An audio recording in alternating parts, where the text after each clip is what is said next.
Will Barack Obama succeed in his secret plan to legalize 50 to 100 million Middle Eastern Muslim refugees? While the world fixates on the Middle East upheaval, there is a quiet undertow building toward likely impending mass protest and terrorism in the United States. This position is according to author-translator in the Israeli Prime Minister's office, Avi Lipkin, who has been reporting on Islamic population and terrorist concentrations in Latin America and Canada now for about 20 years. Avi has written about this concern extensively in his first book titled, "Is Fanatic Islam a Global Threat?" According to Arabic language broadcast intercepted and interpreted by Lipkin and his team, quote, "The Muslim world is saying that President Obama wants amnesty for the current Hispanic 12 million illegal immigrants in the United States in order to pave the way for the next wave of mass immigration to the United States, tens of millions of illegals from the Middle East, leading to the possibility of a whopping 50 to 100 million Muslims living in the United States before the end of Obama's second term in 2016.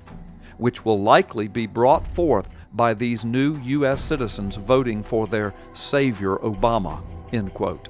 Avi Lipkin has a source with a senior United Nations official who says that the United States will be a Muslim country by the end of Obama's second term. It is now easy to see how that can happen, and quickly, since the economies of Egypt and other Middle Eastern nations will likely fall apart under impending rigid Islamic rule with the new regimes. Lipkin outlines Obama's three-pronged plan in the Middle East. Number one, Obama foments unrest in each Middle Eastern country so that each regime can be taken over by fanatic Muslim Brotherhood Sunni regimes.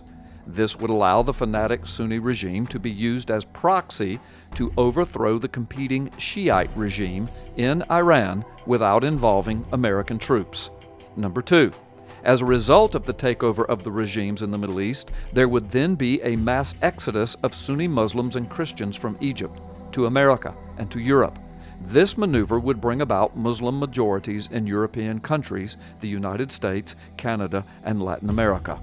And number three, the Muslim Brotherhood nations would then march on Israel in an effort to destroy it, and thus Obama keeps his previously reported promise that he would show the Muslim world what he was going to do to destroy Israel.